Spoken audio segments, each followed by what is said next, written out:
AP Stats, this is 9.3, our last section in Chapter 9, and this is going to be one run through of how to do a significance test for means.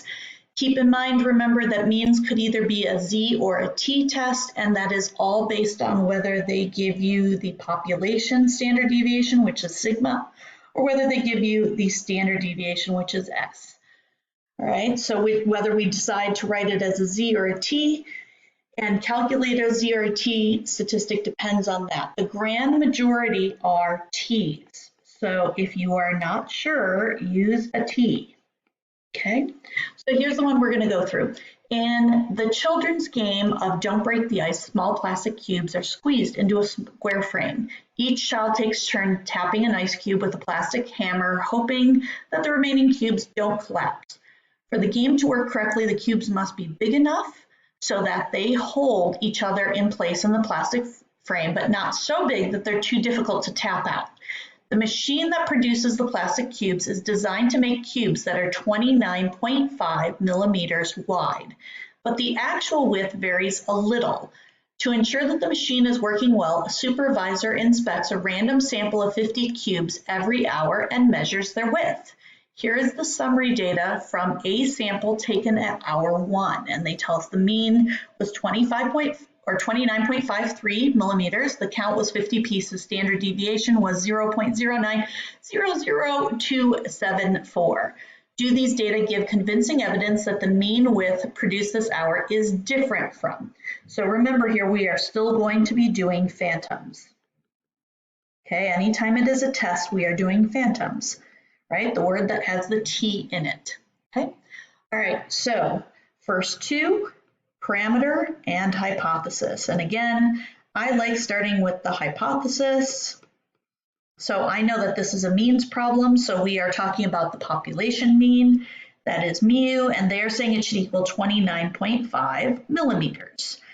And the alternative is still going to be 29.5 millimeters, but they said different. Different is not greater than or less than, it's just not 29.5. Okay, so up at the top, we're going to explain what mu is. Mu is the true mean width of all cubes produced today. Today. There we go. All right, so there's our P and H. All right, on to our next section, which should be A and N. So A is going to take a little bit of work. This is our assumption, so we have to check random. We have to check the 10% condition, and then we have to check for normality. Okay, so in our problem, did they say that they randomly? Yep, random sample. Don't call it an SRS unless they did. If they say SRS, you say SRS. They said random sample. So I say random sample stated in problem. Stated in problem. Okay, next is our 10% rule. We want to make sure that what we are sampling is less than 10% of the whole population. We took out 50 cubes. I'm fairly sure that they probably are producing more than 500 cubes. So we can assume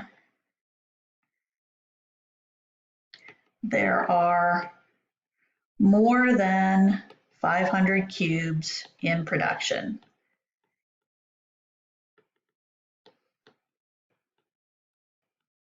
Okay, normal. So for a means problem, remember we're looking, did they say the population was normal? They did not. Next thing I check for is central limit theorem.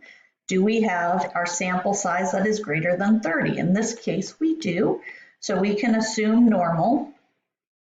So we can assume our sampling distribution is normal by central limit theorem. Okay, and now we go down to our name of this. So this is also going to still be a one sample, but now it is going to be a population mean. And then this one is going to be a t-test. Okay, and they did not say what our alpha level was going to be, so we are going to assume, we're going to say at alpha equals 0.05. Okay, so there's those two parts. So next two parts, we're going to go on to our test statistic and obtain our p-value. So this is all the mathy portion of it. So since this is a t-test, we are going to start out with t equals, and we are going to need what our original one was and what our sample was, right? So we are taking the mean from the null hypothesis was 29.5, and the one that they gave us from our sampling was 29.53. So our formula is we're going to do x bar minus mu over the standard deviation, which we don't have at this point. So we're going to do over s sub x over square root of n.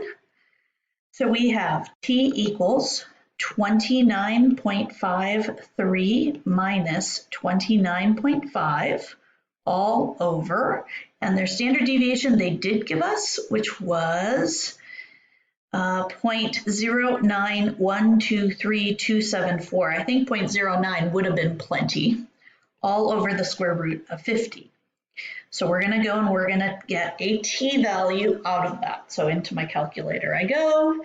The difference is 0.03 at the top divided by parentheses 0.0912327 divided by square root of 50. And I am getting a t-value of 2.357. Okay, this would also be a good place to talk about degree of freedom. We're doing 50 minus 1, which is 49. Okay, so our next step is we want to obtain a p-value. So we're going to go ahead and draw that normal curve. Normal t-distribution curves look very similar, right? We're going to mark down where our t-value is. That would be positive 2.357. So we write it on the right-hand side. And remember, this was a not equals. If it was a greater than, I would just be trying to calculate this amount. But since it's also a not equals, I'm also going to have to calculate the negative 2.357 on this side. Okay, and remember that this is a t-distribution.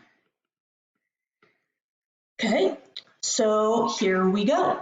So obtain our p-value. So we need the probability that our t-value, so how do we want to calculate this? Let's do this as, I'm going to back up a second here, I'm going to move over my p. Let's do this as z is greater, not z, t. T is greater than 2.357. And then if I get that amount, I can just double it, right? So 2 times that would work. I could also do 1 minus and then find the middle portion as well. Okay, so this is going to be 2 times, and then we would do T CDF, and that would start at 2.357, would go to infinity. And then what else do they want when I do T CDF? They just want upper, and then degrees of freedom would be 49. And then I'm going to multiply that by 2. So putting in my lower is 2.357. Upper is infinity, 10 to the 10th. Degree of freedom is 49 on my calculator.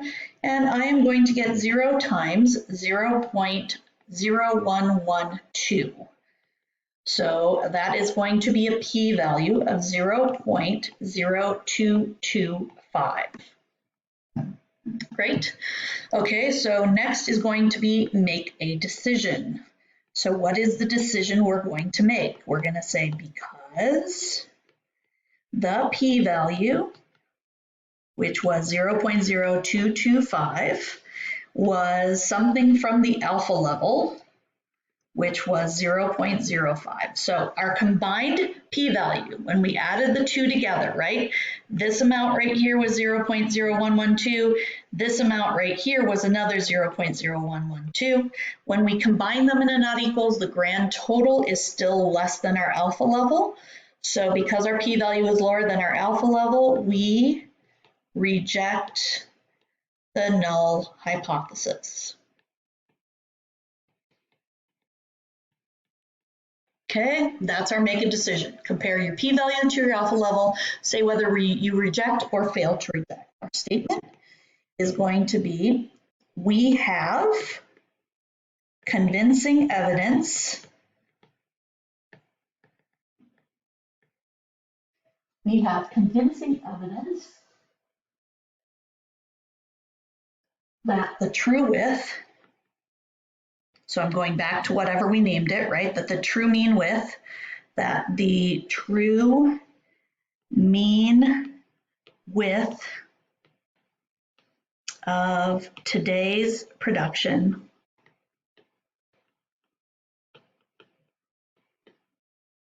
of cubes is not 29.5 millimeters.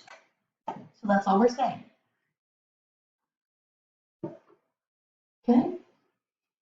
So we have convincing evidence as to not 29.5, that it is probably closer to 29.53, but our data, all we're saying is we're testing against 29.5. That's it. Pretty straightforward, very much the same type of thing we're looking at here. And again, if you are using our book for these, they like doing state, plan, do, conclude. They might move one item around or so, but those are basically when they do state, plan, do, or conclude. They're kind of color coded. I think they might move the name up in the top with the state what you're doing, and then the plan is the assumptions. All right, that's it. Have a good one, guys.